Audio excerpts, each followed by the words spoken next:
Hello everybody, welcome back to iNN's Headlines and Beyond. My name is Dr. Daniel Karras, and this is the 19th week edition. It's the weekend edition for 2015.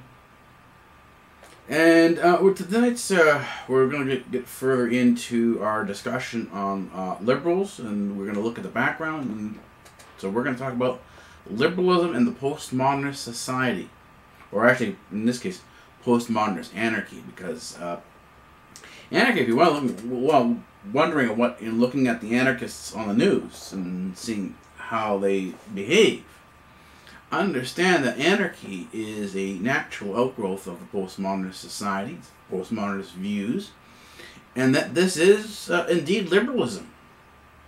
And so when you look at the liberals and you look at people who talk about socialism, the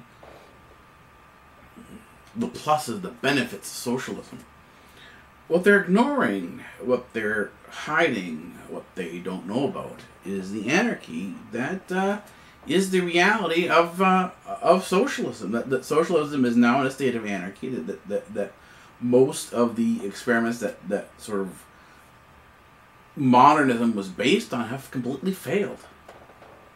And so we are now in a postmodernist anarchist society. This is what liberalism is pushing towards. This can be seen in the universities. It could be seen at the professors when they're teaching the young people in school at the universities. Marxism and the open socialist utopia, the anarchist utopia, is very front and center, and a lot of the young people in schools today who look at and are viewing socialism don't really see anything wrong, because they're looking purely at the rhetoric, purely at what's being stated, and they have never looked at the history, what actually happened. When you try to put some of these ideas into practice. But as you do have these discussions with people who are of the socialist mindset, of the even communist mindset, and you begin thinking about and working about what the reality is going to be, and you bring up the history of liberalism and socialism, they begin to realize that the rhetoric that they were taught about, that there's more to it than that. That there is a reality beyond their mind. And that no matter how much they wish to have a sort of, we'll call it a utopian society, a perfect society, a socially engineered society, that the reality of this doesn't actually work out. I could give an example. Free healthcare, universal healthcare. Well, who's going to pay for everything? They don't seem to understand that, these things have to be paid for. And they don't understand where the money's going to... They don't really think about where the money's going to come from. You want to have the great medicine. Well, a doctor is going to spend 18 plus years in school to specialize in a medical research field to be paid the same amount as a janitor. And he's going to do it because it's altruistic. He's not going to accept a larger apartment. He's not going to accept, a larger wage. All things will be equal. Really? So a person who spends 18 plus hours in school, 18 plus years in school, putting in 12-hour days of studying, because medical research is exhausting. Pushing your boundaries to understand medical research is exhausting. It is not the same thing as pushing a broom and doing janitorial work. This is equal work, and you're going to get equal pay. And then from who? Where does this money come from? Right? If everybody in society is equal, right? We've got the equality status now. Everybody's equal. We've gotten rid of property. We've gotten rid of money. Nobody owns anything.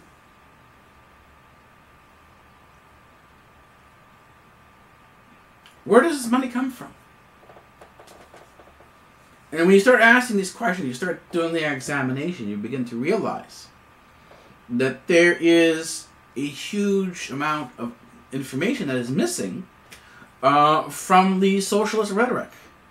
And that's what we're going to look at today. We're going to go take a deep look into everything. And I say, if you want to follow the headlines, that we now have tweet lines now up. Look at our you can actually follow this on Facebook. If you're on Facebook, you can follow our tweet lines, because we're posting the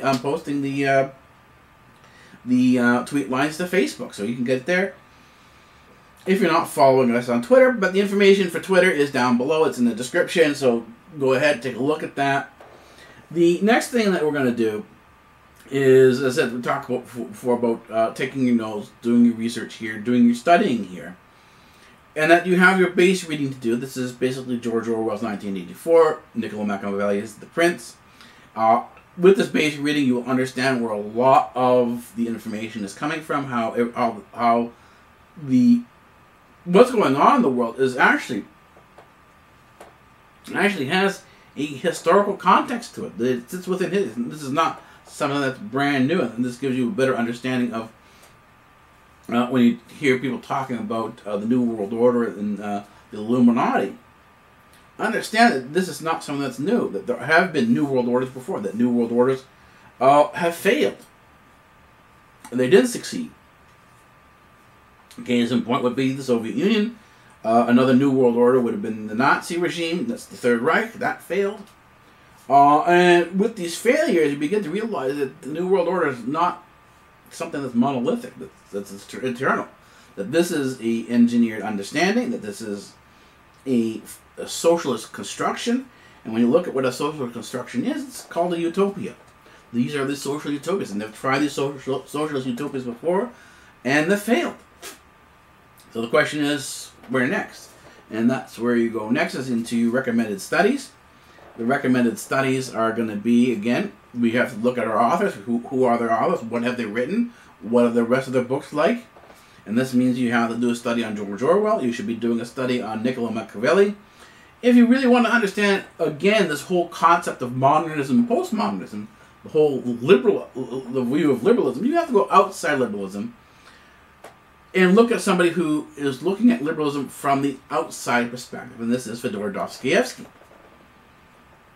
Now, the importance of Fyodor Dostoevsky actually extends further on out, because he also has a relationship to Ukraine. Fyodor Dostoevsky was a Russian writer, but he was centered in Kiev.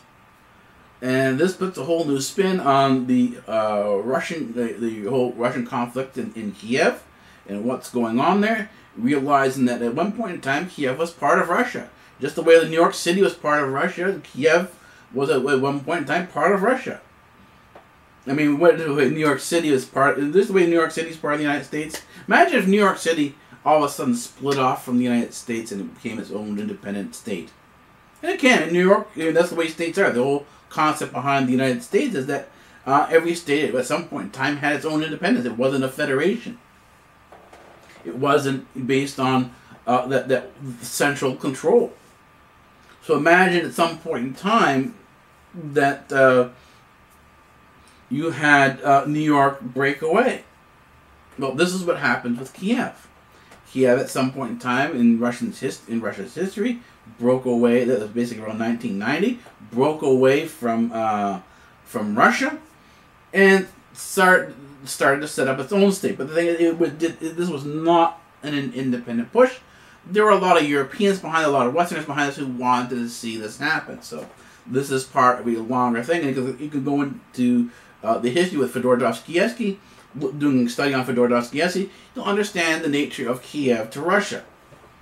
It's part of it. Then, of course, if you want to look at the psychology of everything going on, we're going to talk about observational psychology. The two psychologists you want to take a look at are Stanley Milgram and Dr. Philip Zimbardo. This is listed in the description down below. And this leads into the whole discussion of MKUltra. If you're looking at the whole conspiracy theory of MKUltra, well, the two main scientists, the two main researchers you need to take a look at is Dr. Stanley Milgram and Dr. Philip Zimbardo. Take it from there, push it on out, and see what other experimentation has been going on. What was going on in the history of psychology? What were the experimentations going on? Once you begin to look at the experimentations going on and the relationship between the researcher and the Department of Defense, then you start beginning to understand how MKUltra works. And we're not looking at the conspiracy theory, we're looking at the mechanics of the research field, university research institutes, and the Department of Defense. How are they interrelated with one another? And this takes us into a discussion that we're going to start pushing things forward. We're going to start offering more. We're not simply going to be talking about the news. That we want to bring this step forward. We want to really change the world, bring out new options. And this includes open education, open academics. People talk about what's happening in schools and how the education system is being dumbed down. Well, if the education system is being dumbed down, well, here's an opportunity to bring your education system back up again. This education system I'm offering is called Academia University. It's an open and free university. There are no entrance requirements for this. The campuses are on Google+. All the information, the links down to the Google+ campuses are listed down below in the description. I encourage you to go take a look at it. And the reason why I choose Google+ is because Google+ actually has, in terms of its overall platform, and it's free, it's a free offering, Google+ actually has the best platform out there. So I've chosen Google+ as the primary platform for Academia University because it is one of the better environments out there in terms of what it has to offer in terms of the overall options that you have. And this includes YouTube. So you can start producing videos as your presentations, as your work representation. You can actually produce videos. You can produce your own TV channel. You can, just the way we have here, we have our own network now. And there's a lot that you can do with Google+ that you can't do on other such platforms like Facebook. And so what we've done here is that the Academia University has programs from undergraduate on up through master's, through your PhD. But we actually have programs down below because I decided when I was taking a look at what was going on that things need to be extended down to the undergrad, to kids who are basically grade 3 to grade 12. And the thing is, it's not an immediate thing. People say, well, I don't really know if I want to do this. Well, you don't have to know whether you want to do it or not. It's an issue of, do you want to try it out? And this is how it is. You don't jump into something and go, that's the way it is. You try it out. And the thing is that you can do something known as the undergraduate extension program. This is the program for kids who are from grade 3 to grade 12. It's known as the undergraduate extension. It extends the undergraduate program down to the level of grade 3 on up. So if your child is 8 years old on up, they are prime material for the UEP program, the undergraduate extension program, and it has its own campus. The campus is linked down below. That if you're interested in the undergraduate program, extension program, that's for the kids who are grade 3 to grade 12. You can take a look at that and see what that's all about. Now, there's not really much sort of there because a lot of the stuff is based on research. It's based on reading. One of and just the way I show you how to do the studying here. The studying here, this is an example on how you would start your studies. If you're doing the undergraduate program, you'd be starting watching these videos, watching the news broadcast here. This is part of your lectures. These are part of your coursework. And you would build your library based on that. Well, I said, well, it's expensive. It's expensive to go out and buy your own books for the university. Well, if you look down below, there's a link to a project called the Gutenberg Project. The Gutenberg Project is a whole collection of free books on the internet. And there are books there for children. And so the links for the children, the links for the Gutenberg Project, including the child library, the children's literature, will be down below. And that's how you start off. Have your kids sit down and do some, or yourself do some reading for about an hour a day, or however long they can sit down and do some reading. Read from there. Take your notes, and then start writing your ideas and opinions based onto your Google Plus page. Set up a page for your academics, right? Set up your Google Plus account. Set up a page for your studies. Right? Set an independent page just for your studies. And start posting your ideas, your writings to that particular page so that people can see this. When that is done, and you think this is something you like, go to the UEP campuses, the campuses for academia university, and start looking and seeing how to enroll yourself. And it's not a difficult process. It's very easy to enroll yourself into the university. It's not a complex process. And the instructions are there listed, and it's rather easy.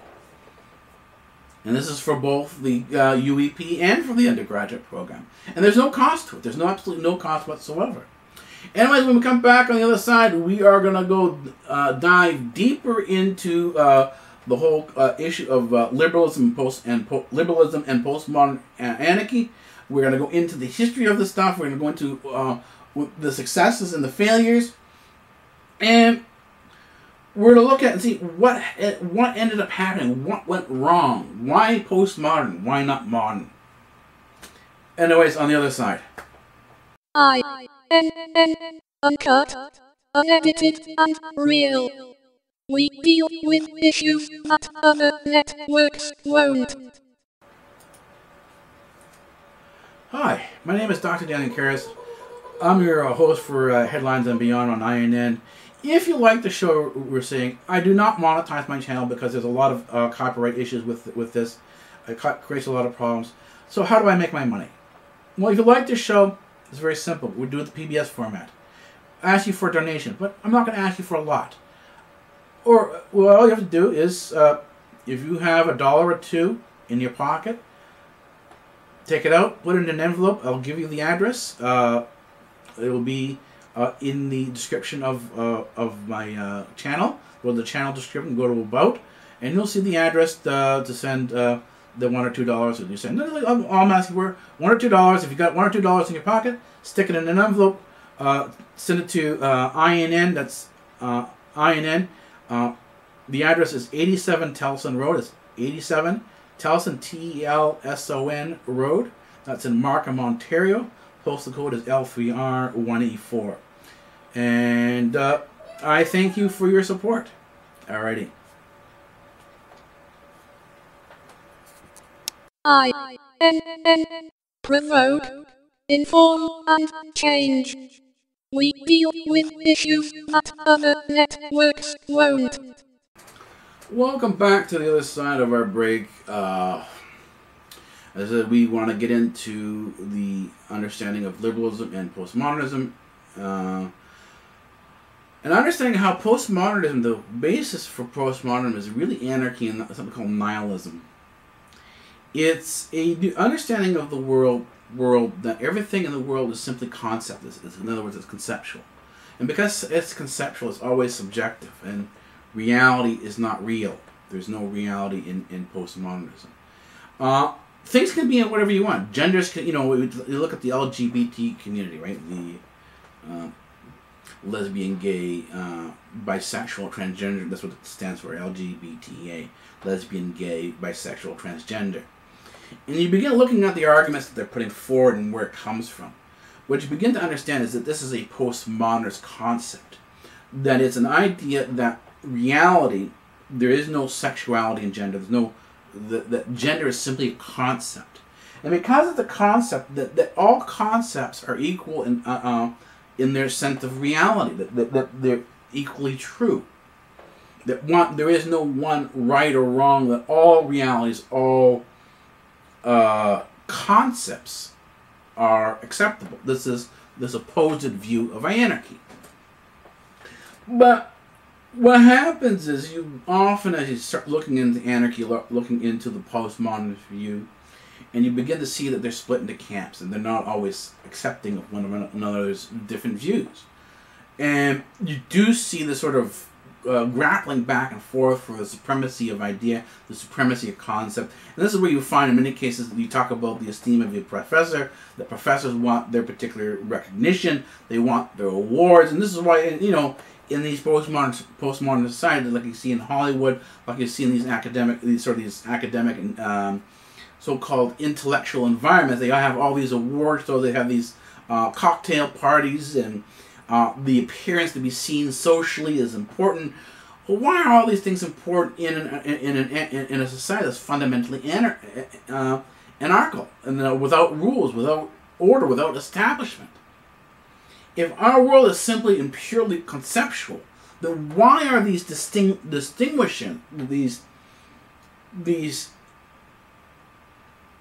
perks of distinguishment of being distinguished, being elevated above another for your particular idea as compared to somebody else's idea? Why is one idea, in your view, or in the view of liberalism, superior to somebody else's idea? Let's take a person, and this is a reality here. There is often a view that a person who has an agricultural degree knows farming better than the farmer himself. And so the agricultural researcher, the agricultural scientist will go up and say, wow, this farmer doesn't know anything. I'm going to run that field 10 times better. And he'll bring his science out and he'll say, okay, this is what we're going to do. Because he's got everything figured out. Well, from his own statement. We can see the results of science in agriculture. It was done in the Soviet Union. It was done in China. It was done in Cambodia under the Khmer Rouge. And in all instances, millions of people starved to death because the crops failed. Apparently, the scientists hadn't figured everything out. They didn't have a complete understanding of everything. And the result was... But the thing is, here's where the ignorance of the scientists comes in. Instead of saying, oh, yeah, we failed, maybe we should let the farmer do the work, the researcher says, no. We're going to try again. This time will be better. In other words, they ignore the failures. They ignore the cost of the failures, the number of people who've died. Say, this is progress. We're making progress. We're improving on things. Less people are dying. Say, let's try this again. This time will be better. And every time they try it, there are more and more failures. And these failures, because they're being ignored, are repeated again and again and again. And we see this every time we have someone who stands up and says they are progressive, that they are going to change and fix the system. Every time they do this, they make the system worse. They make things worse.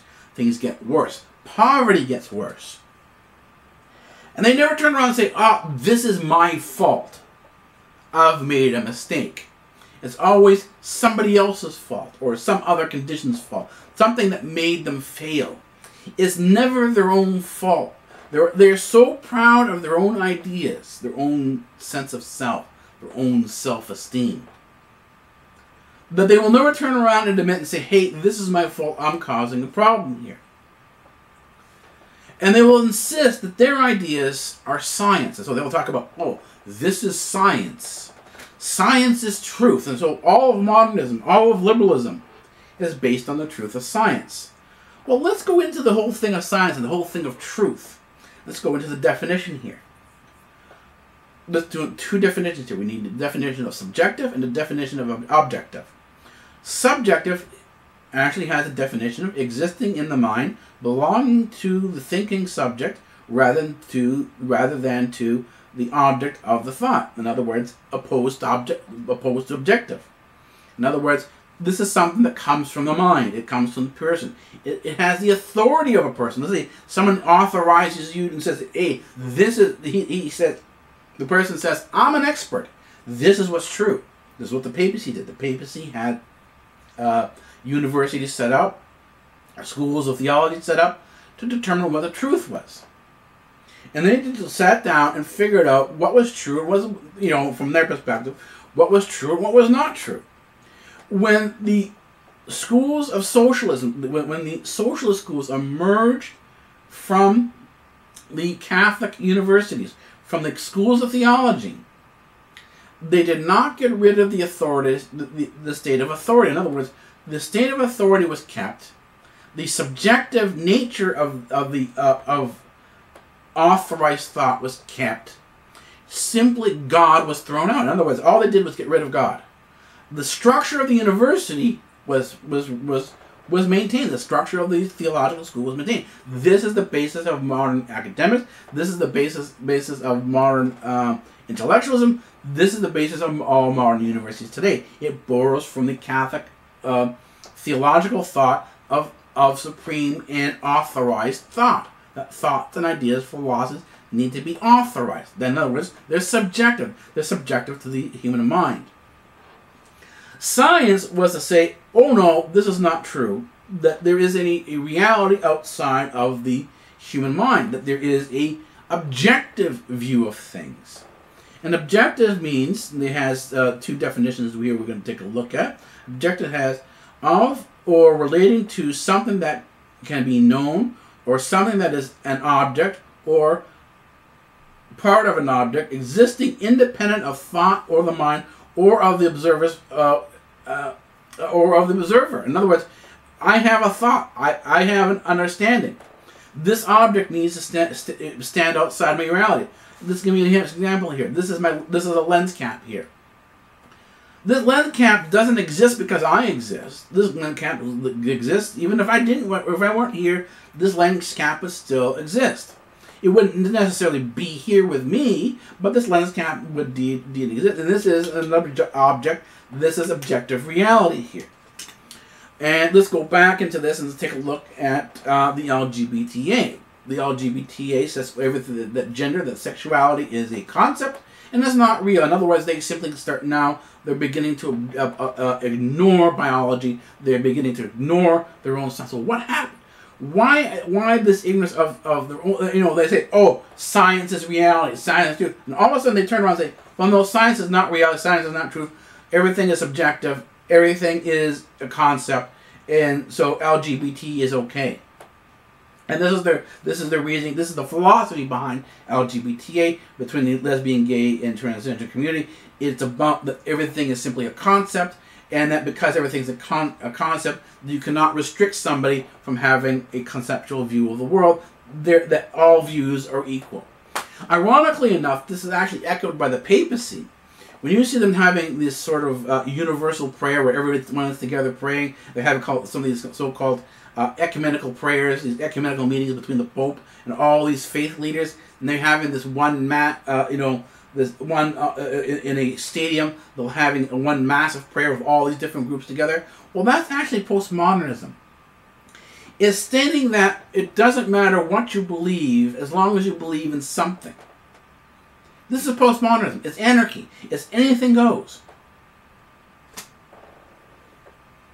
Because the anarchist view, the postmodernist view, the nihilist view, is that everything is a concept, and because everything is a concept, there's no reality, there's no consequence to whatever you're going to do. Everything is random. And this is what happens when God is removed. When God is removed, everything becomes random.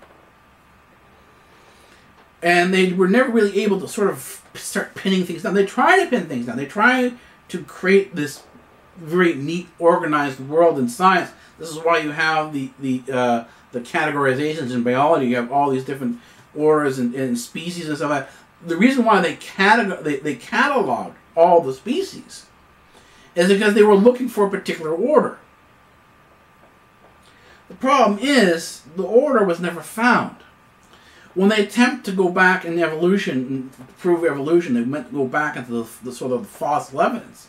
They don't find anything in fossil evidence. They find similarities, but they don't find the actual connection of evolution. They don't say, okay, they don't have the step, this evolved from that. They don't have that evidence. That evidence doesn't exist. They were never able to find that evidence. And so now, instead of saying, oh, well, yeah, we never found it, they kind of push the lack of evidence aside and say, science says evolution is real. It's about time that people get on board and start understanding that and believing in the theory of evolution.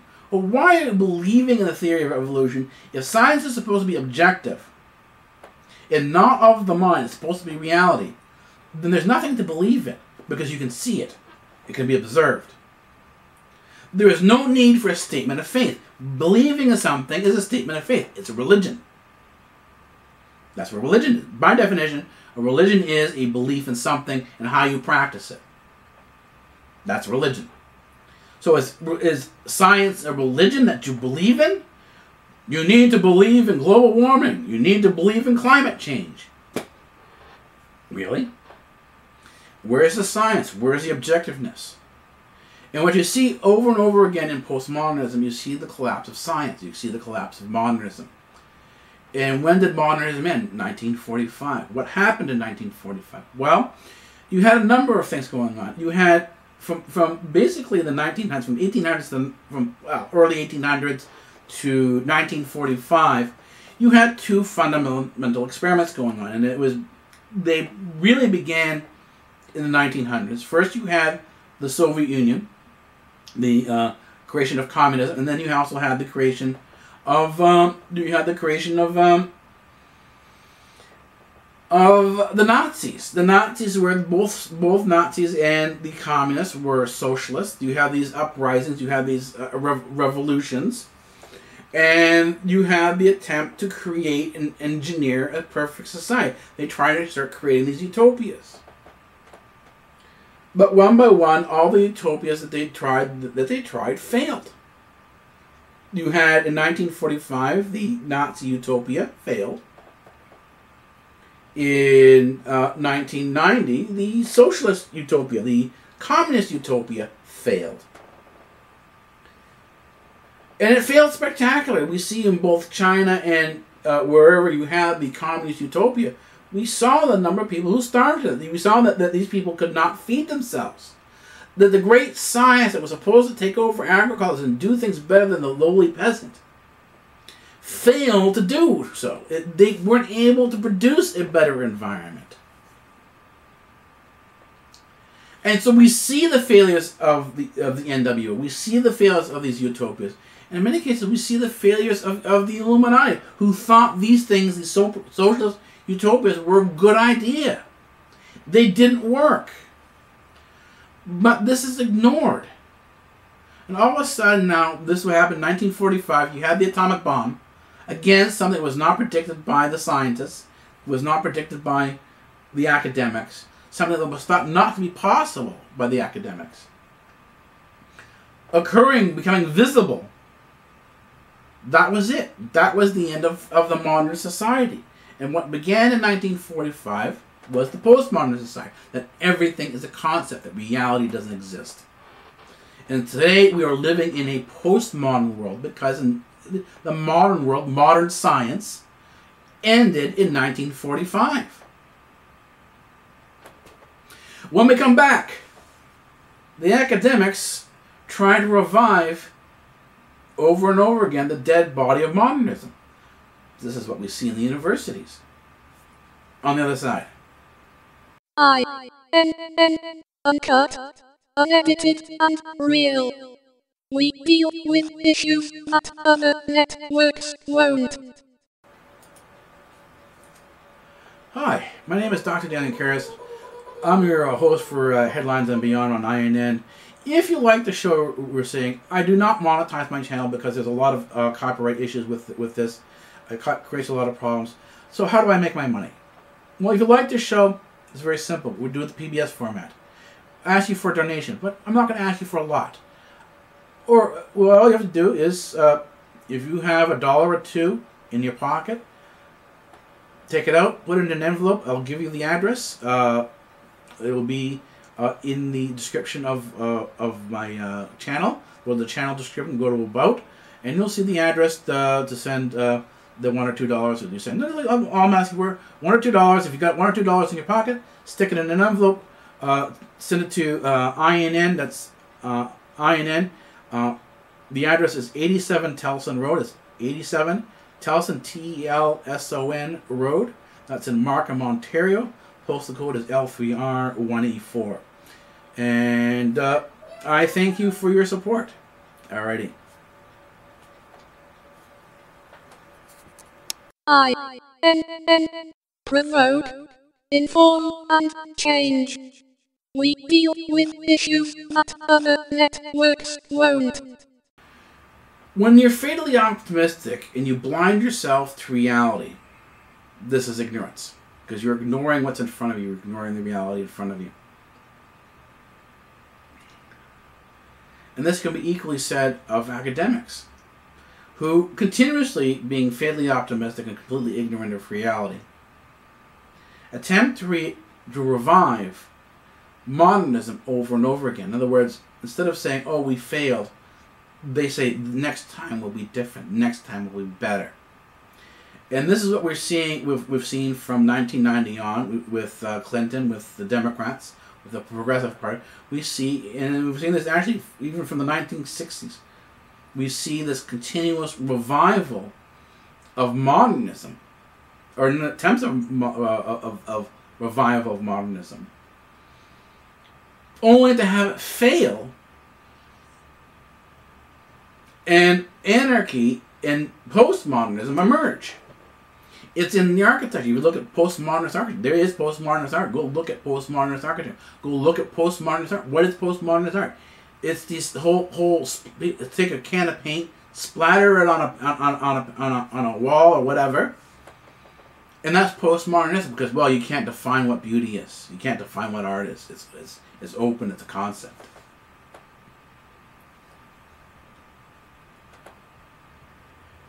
And yet, go and try to do this with the esteem, with the stature of the artist or the architect who's bringing up postmodernist this architect. So I need X amount of dollars to do this. Well, if you're postmodernist and everything's a concept and money's a concept, and, well, I'll pay you conceptually, but we'll think about paying you, you know. Do that with the postmodern artist and see how well he receives that, you know, he being the pronoun for man, the species, not the gender. And see how well that's received. I guarantee you, that the esteem, the self-esteem of the artist will be quite indignant and upset that he's being paid conceptually.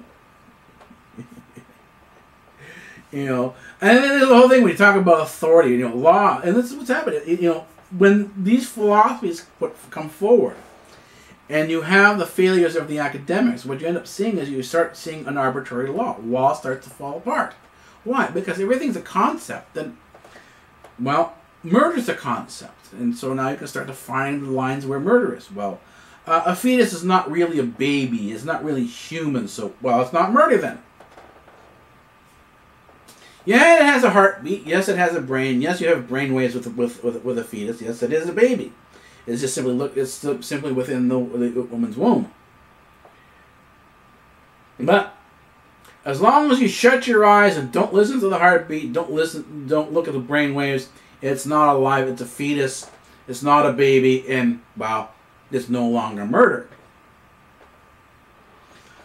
Hence the exception of the acceptance of abortion. I mean, who would understand and say, yeah, it's controversial to say whether or not you can actually kill a baby, whether you can kill a child or not. Yet they did it. It is now accepted in most social societies to kill babies, to kill the fetus, to have abortion. There's no question about it anymore. And this is what we're talking about now, how a psychopathic society begins to emerge. That things that were initially considered to be wrong, to be immoral, no longer are. They've got justifications for them. And what do we see on the other side? We see, well, you have someone who's old, someone who's feeble, someone who, you know, suffering from they're physically disabled. They have some form of physical handicap. They're depressed. They're in pain. We need to end their pain. Like an animal who's injured, you need to put them down. You need to euthanize them. And euthanasia is starting to emerge again. There are whole groups and civil rights groups arguing to kill people. It's a right. You have to kill these people. You cannot allow them to suffer being alive any further. They're suffering when they're alive. They're a burden to the people around them. They don't want to be this burden. They're suffering. You have to end their life. You have to end their suffering. You have to end their life. You have to kill them. This is euthanasia. It's coming back again in our postmodern society where everything's a concept. Life doesn't mean anything. And now we're taking a step further into a psychopathic society. As a psychopathic society grows, what do we see?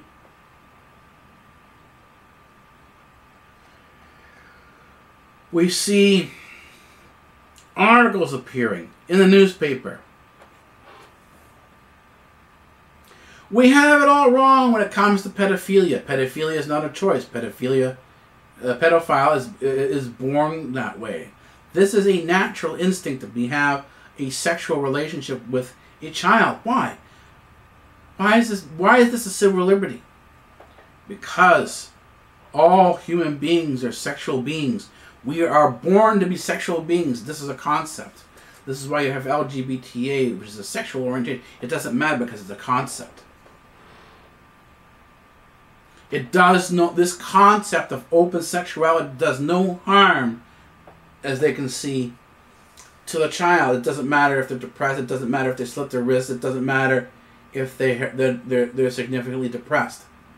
This is all concept. And they ignore reality once again and say there's nothing wrong with it. This is a psychopathic society. This is the continuation of a society. This is the growth of a psychopathic society. And asking yourself the question, when you look back in these socialist utopias of either the Nazis in Germany or the communists in the Soviet Union, how could they allow millions of people to die the way they did? Simple, because they were psychopaths. This is the breeding of the psychopathic society, and we're seeing it once again today. It doesn't matter how, we're not progressing. We're regressing. We're becoming increasingly psychopathic. Society is becoming increasingly psychopathic. This is why you see the emergence in Europe of penis slides for children. That's right. They've got now slides and playground objects in Europe that represent, that are shaped in the form of the human genitalia. This is something we would see in porn. Why is porn being brought to a 6-year-old? Why is porn being brought to a 5-year-old? Because as a French academic once said, it's wonderful to have a child of 4 and 5 years old undress you and have sex with them. This was done on public TV.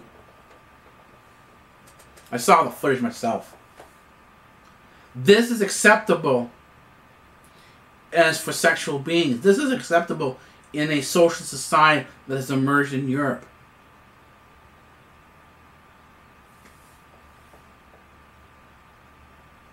Try to get them to understand what they're doing is wrong, and they simply refuse to. There are reports coming out showing the number of people being trafficked for sexual purposes in Europe, and that it's at record highs. That child abuse is at record highs in Europe. And you still have researchers, you still have law professors, you still have academics coming out and saying that sexual interaction with children have no ill effect. The sexual abuse with a child, sex with a child, is not abusive. It does them no harm. If it's an okay thing, then why do you have record amounts of human trafficking in Europe for sexual purposes? If the open sexual society, if this new world order, this new sexual utopia was a working thing, you would not see the millions of people being trafficked. You would not see the war in Ukraine that's happening right now if this were the case. You would not see what's going on in the Middle East if this were the case. But this is not reality. This is not what we see. And we see once again that the liberals are being ignorant. They're ignoring the reality around them and choosing to see only the concept that they accept. And we're rejecting any other concept that does not agree with their particular points of view. This is intolerance. And people say, wow, if I protest, if I say, they'll change their mind. And as long as you hear from a socialist, you get a Greek guy, he stands up, don't worry, we'll fix these things. But, still vote liberal, still vote socialist. Because there's a lot of Greek socialists that say, well, yeah, I'm not going to give my socialism, we're just not going to have this, pedophilia stuff. But that's not reality, because the reality of socialism is psychopathic. It's a psychopath. So pedophilia is part of the psychopathy. It's part of the not being able to feel empathy or sympathy for the people being harmed by the need for the need for an open sexual society. In the open sexual society, we have observation that human trafficking for sexual purposes gets worse. It moves to record amounts. We see that the objectification of women get worse, not better, in an open sexual society. In other words, the status of women, the protection of women, and of course they say children, gets worse in an open sexual society and an open sexual utopia under this conceptual view of LGBT. It gets worse, not better. This is the reality. And yet, they will refuse to see this reality. They ignore this reality and say the concept is superior, the cause is superior to what's actually going on the ground, what's happening in reality, and that they are making progress. And they say, things will get better. And it won't. Because they're simply refusing to see reality.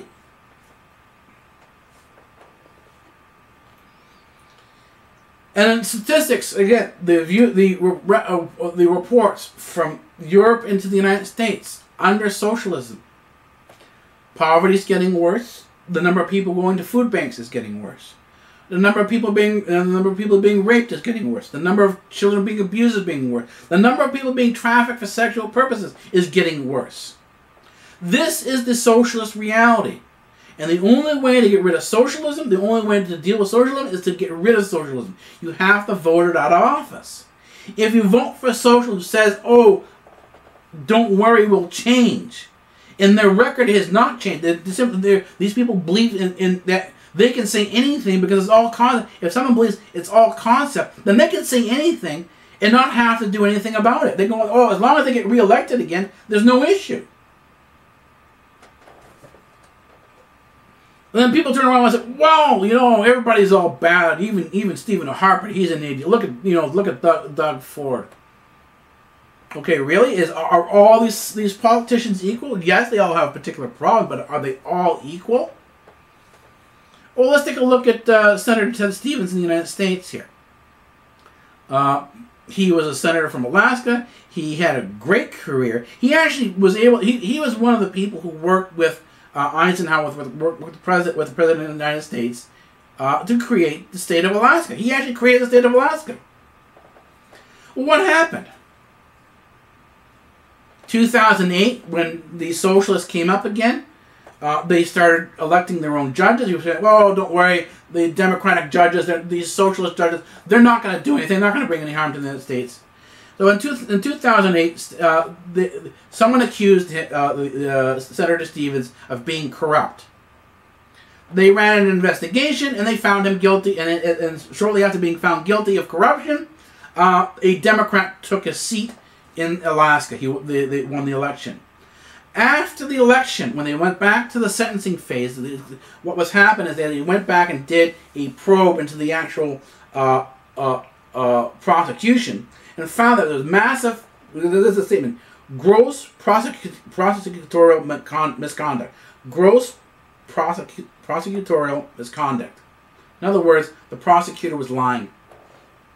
The entire thing, the entire accusation, the entire court action against the Republican by a Democrat was completely falsified. There was no corruption. It was simply to get the person's seat. It was simply to get a Democrat elected up in Alaska.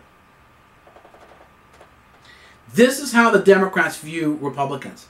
They view anyone who does not agree with their position as evil, as horrible, as nasty, and needed to be gotten rid of. And that all means because these people that these socialists believe are evil, it needs to be eliminated, even by killing if necessary.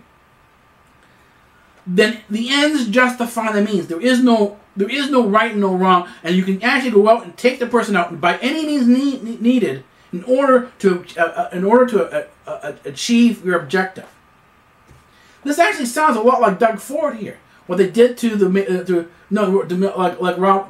mayor Rob Ford in Toronto. This sounds a lot like what they did to Rob Ford in Toronto. How they destroyed his mayorship. And then who were the people behind Rob Ford who destroyed Rob Ford's mayoralship with his leadership in Toronto?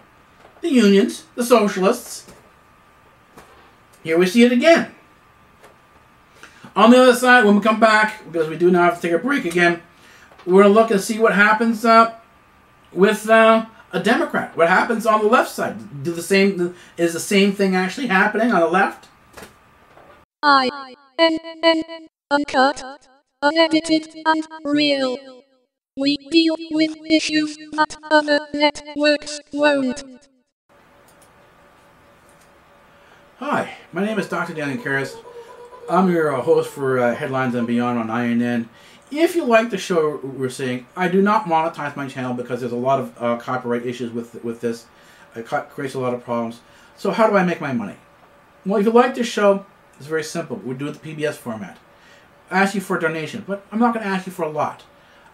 Or, well, all you have to do is, if you have $1 or $2 in your pocket, take it out, put it in an envelope. I'll give you the address. It will be in the description of my channel. Go to the channel description, go to About, and you'll see the address to send the $1 or $2 that you send. All I'm asking for $1 or $2. If you got $1 or $2 in your pocket, stick it in an envelope. Send it to iNN. That's iNN. The address is 87 Telson Road. It's 87 Telson, Telson Road. That's in Markham, Ontario. Postal code is L3R184. And I thank you for your support. Alrighty. iNN, provoke, inform, and change. We deal with issues that other networks won't. Welcome back to the other side of our break. And the question is, are all politicians, Democrat and Republican, liberal and conservative, are they all the same? We see a Republican being attacked by a Democrat in illegal. We see the falsified case brought against them. We see what happened to Rob Ford in Toronto. We saw what happened to Mike Duffy. Mike Duffy is a senator for Canada. He is now currently on trial for corruption.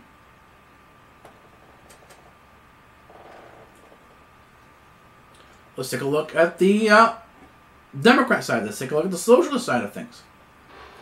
All right, this is from a variety of different sources. There is a senator named Charlie Rangel. He is a Democrat. He's a what they call a black Democrat. He's part of the Black Caucus. And he is one of these people who stand up and say the rich need to be taxed more. He lives in a rent-controlled apartment. He continuously gets housing assistance from the government.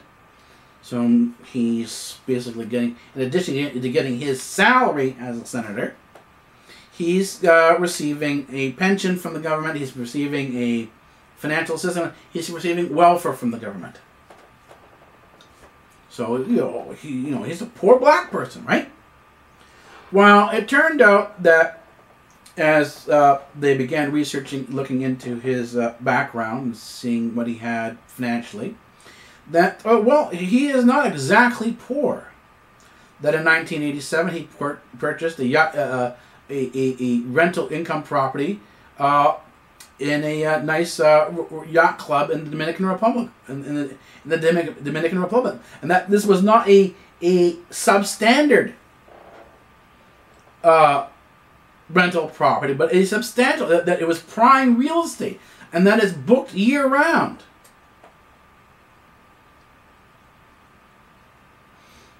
But yet, none of the information, none of the income from the rental property ever shows up on his taxes. Matter of fact, that's it. That's how he gets, he basically pays no taxes. He's paid no taxes ever. when confronted with this, he admitted to having the property. He also admitted to having other properties around the United States. We found out that he had other properties around the United States, and again, did not report the income on his income taxes. This is something that would land any citizen. If you do not report income on your income taxes, and you know this, you're fraudulently leaving out income taxes, because this is the way they view, the progressive view, the socialist view of income tax, is that people owe the income tax. It is your duty as a citizen of the United States or any free country to pay your taxes, to pay your fair share. Yet here's a person here who's deliberately lying to the government. He's defrauding them. He's defrauding the people of the United States. Nothing happens. Nothing at all.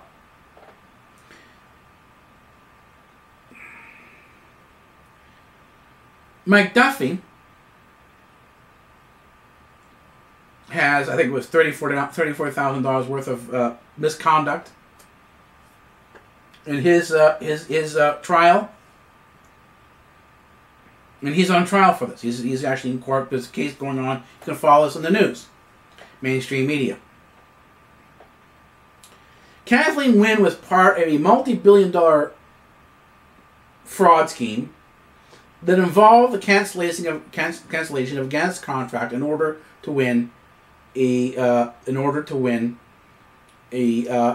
In other words, there was a plant being built in one place that was not specifically liberal. They wanted to move the plant to a liberal area so they can create jobs. In order to do that, it ended up costing the Ontario government more than $1 billion, simply to buy votes. This is illegal. They were caught at it. The premier at the time was Dalton McGuinty. And Kathleen Wynne was one of his deputies, one of his minions, the cohort of the Dalton gang, and she was appointed premier of Ontario when instead of calling an election, what the Ontario government is allowed you to do is, instead of calling an election when you've been found guilty of doing something wrong, or it appears you're going to be found guilty, you can step aside, dodge the bullet, and appoint somebody else as interim leader. So Kathleen Wynne was appointed to Premier of Canada, of Ontario, when Dalton McGuinty came to step down.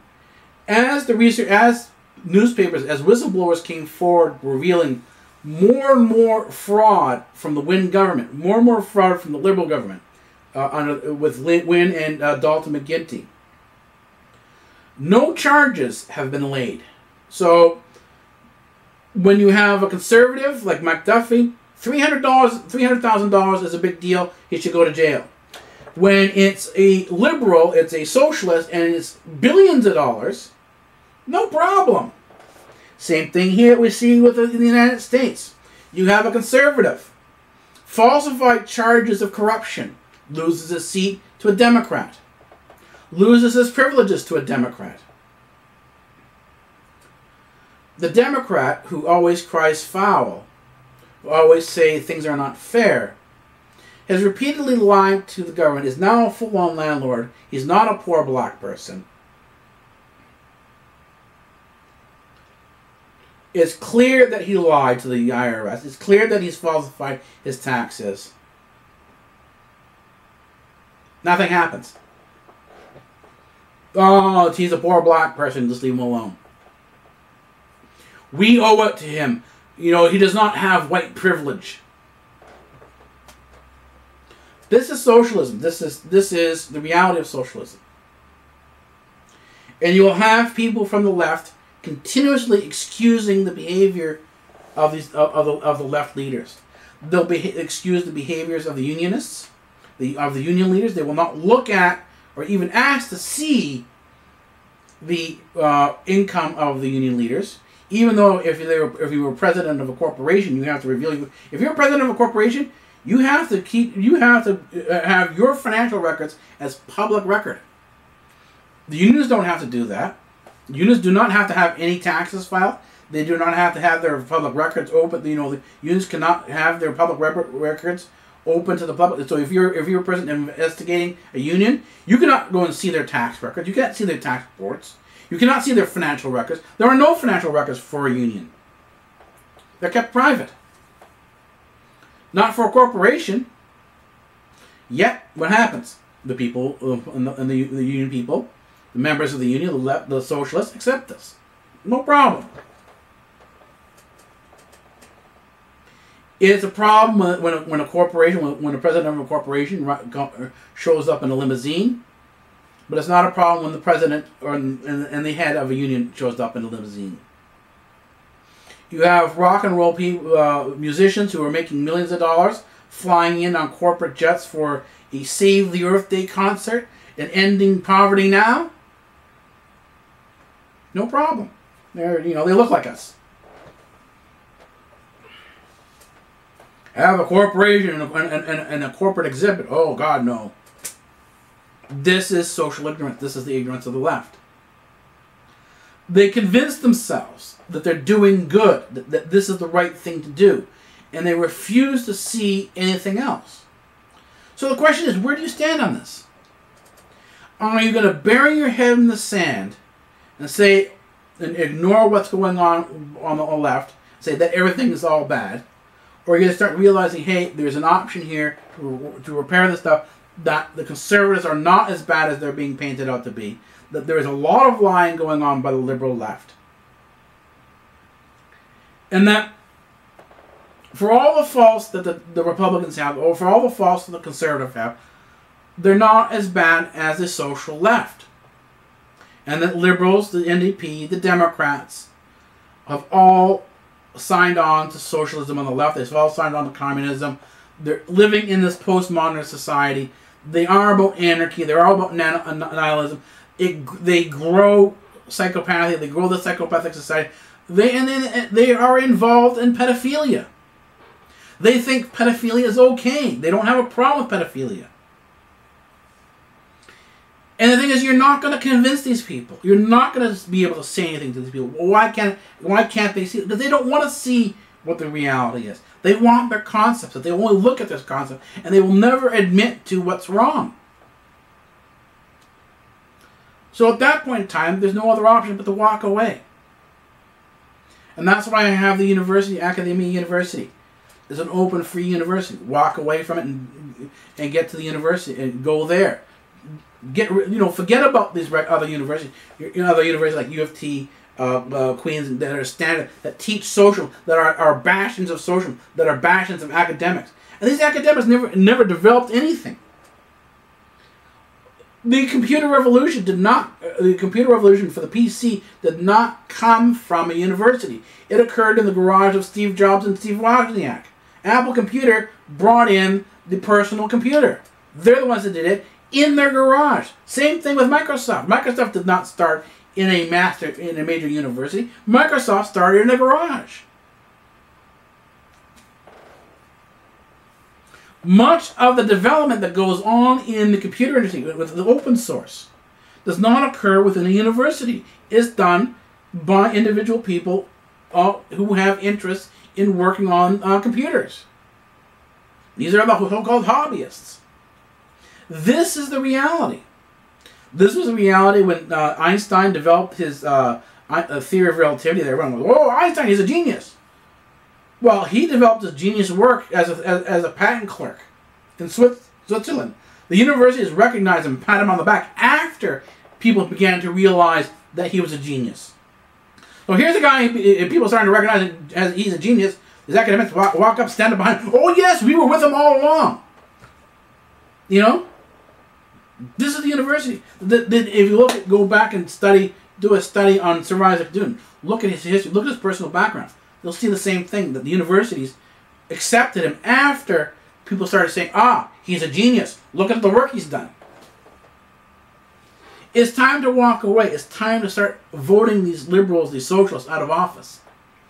It's time to start leaving the school system and choosing an alternative school system. It's time to start turning off mainstream news, mainstream media, and choosing an alternative.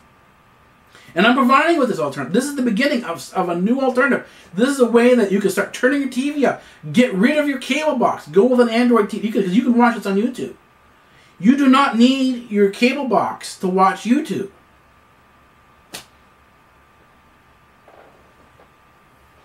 If you want to understand what's going on in the world, if you want to change things, at some point in time, if the arguments will not work, if you cannot discuss with the person, you have to walk away. And as more and more people walk away, as they choose the undergraduate extension program as a successor, as a better option to doctrination in school, then this will start saying, people start saying, hey, why are all these people leaving? Let the system collapse. Let the system, because there's nothing worth in it. If everything is a concept, if everything's opinion, if we are living in a state of anarchy, and we're living in the postmodernist world, then nothing matters. Everything's a concept. The teachers are a concept. The schools are a concept. Law is a concept. And it's up to you to decide how you want to live. It's up to you to decide where your kids want to go to school. It's up to you to determine what type of education that you want.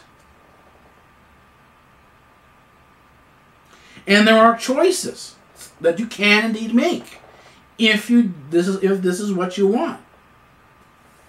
And this is where you're going to find this information. And I'm challenging you to think. I'm challenging you to look outside the box. You don't have to do this right away. You don't have to immediately jump and get rid of everything. Bit by bit. Piece by piece. Look at this. Examine this. Examine OpenIPTV. Examine what's going on the internet. Examine what's going on YouTube. Examine the different options outside of regular TV. Something known as OpenIPTV. Examine alternatives for schooling, like the undergraduate extension program at Academia University, or Academia University itself. If you want a undergraduate program, you want to go to an alternative university, you don't want to go to a standard university, look into Academia University. Ask questions. Anyways, the information is going to be down below. I encourage you to start asking questions. I encourage you to start leaving comments. I encourage you to put thumbs up. Start spreading this around. Ask people to watch this stuff. Ask people to challenge their ideas. If you really want something different, add this to what you're normally watching. Watch this on TV. And if you don't know how to do this, ask questions on how to do this. And I will show you how to set up a cable box, open IPTV cable box, that will allow you to bring in content from the internet that does not have to go through the cable company. Anyways, that's it for today. We've got our last segment done. We're at the end for today. I will see you next week. I'm going to try to do a midweek one, but so far it looks like we're only doing a weekly broadcast. We're only doing a weekly edition. There's just so much content to cover here. I don't know whether it's too much to have a midweek edition. Well, we'll see if I can get the work done on time for a midweek edition. Then there's going to be a midweek edition. If I can't get the work done on time, then there's not going to be a midweek edition. Anyway, it saves you that amount of studying. Anyways, have a good day. My name is Dr. Janet Karras, and you're watching iNN's Headlines and Beyond. All right, have a good day.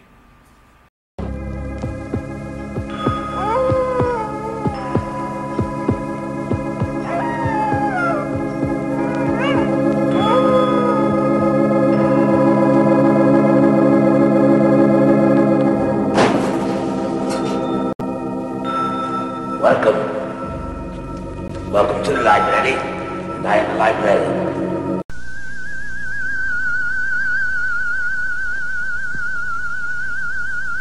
I am the professor. And professor of what? Professor of physics. Oh, say, can you see by the dawn's early light? Free speech rules here at Democratic Earth.